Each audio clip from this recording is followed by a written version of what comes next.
నమస్కారం ఈటీవీ 360కి స్వాగతం. ముందుగా ప్రధానాంశాలు. శశికళ అవినీతి కేసులో రేపు ఉదయం 10:30కు సుప్రీం తీర్పు. తదనంతరం గవర్నర్ నిర్ణయం వెలువడే అవకాశం. బల నిరూపణకు శశికళ పన్నీళ్లను ఆదేశించండి. తమిళనాడు గవర్నర్కు అటార్నీ జనరల్ న్యాయ సలహా. పోలవరం పనుల్లో ఇలాంటి జాప్యం జరగకూడదు. అవసరమైతే వారం రోజులు నిర్మాణ స్థలంలోనే బస చేస్తానన్న సీఎం.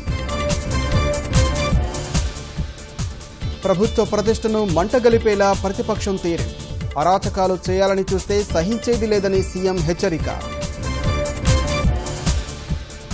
విశాఖ పాఠశాలలో తల్లిదండ్రులకు పాదపూజ. పెద్దల విలువ తెలిసేలా స్మార్ట్ లివింగ్ కార్యక్రమం. లాస్ ఏంజల్స్లో ఉత్సాహంగా గ్రామీ వేడుకలు. 5 పురస్కారాలతో సత్తా చాటిన Britain pop star.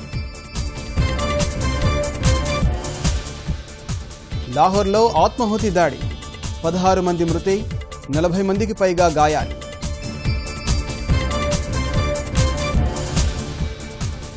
Uppal test మ్యాచ్లో టీమిండియా ఘన విజయం.